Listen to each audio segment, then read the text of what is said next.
Hello guys, আসসালামু আলাইকুম।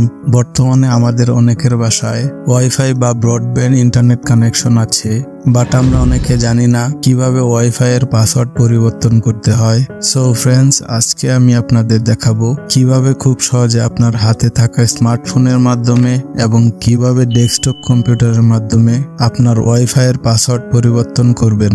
বর্তমানে আমাদের বাংলাদেশি মার্কেটে বিভিন্ন ব্র্যান্ডের রাউটার রয়েছে, এদের মধ্যে টিপি-লিঙ্ক একটি জনপ্রিয় ব্র্যান্ড। তো আজকে আমি আপনাদের দেখাবো স্মার্টফোন দিয়ে কিভাবে টিপি-লিঙ্ক ব্র্যান্ডের রাউটারের পাসওয়ার্ড চেঞ্জ করতে হয় এবং ডেস্কটপের মাধ্যমে কিভাবে টিপি-লিঙ্ক ব্র্যান্ডের রাউটারের পাসওয়ার্ড চেঞ্জ করতে হয়। মূল ভিডিওতে যাওয়ার আগে আপনাদের কাছে রিকোয়েস্ট থাকবে, আপনি যদি আমাদের এই চ্যানেলে নতুন হয়ে থাকেন তাহলে আমাদের চ্যানেলটিকে সাবস্ক্রাইব করুন এবং পরবর্তী ভিডিও পাওয়ার জন্য পাশে থাকা বেল আইকনটি বাজিয়ে দিন।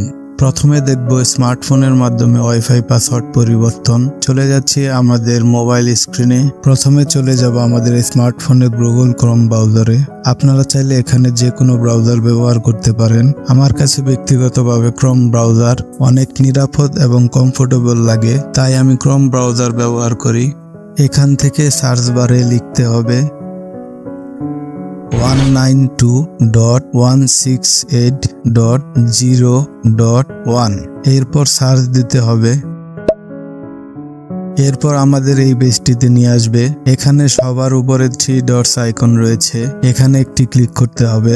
এখান থেকে ওয়্যারলেসে একটি ক্লিক করতে হবে। এরপর আমাদের এই পেজটিতে নিয়ে আসবে।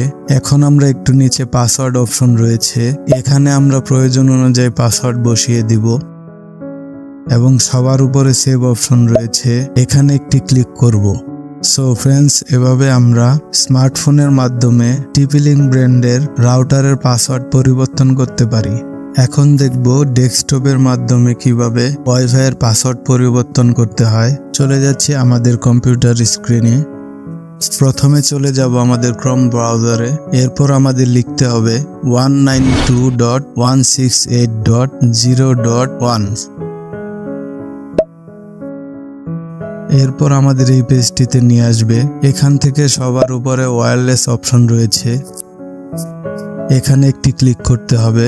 এরপর আমরা দেখতে পাচ্ছি এখানে আমাদের ওয়াইফাই এর নাম এবং নিচে পাসওয়ার্ড অপশন রয়েছে, এখানে আমরা প্রয়োজন অনুযায়ী পাসওয়ার্ড বসিয়ে দিব এবং সবার নিচে সেভ অপশন রয়েছে, এখানে একটি ক্লিক করব। সো ফ্রেন্ডস, এভাবে আমরা ডেস্কটপের মাধ্যমে ওয়াইফাই এর পাসওয়ার্ড পরিবর্তন করতে পারি। তো এই ছিল আজকের ভিডিও। যদি ভিডিওটি থেকে সামান্য পরিমাণ উপকার আপনার হয়ে থাকে তাহলে প্লিজ ভিডিওটিতে একটি লাইক এবং চ্যানেলটিকে সাবস্ক্রাইব করে আমাদের সাথেই থাকুন। ভালো থাকবেন সবাই, ধন্যবাদ।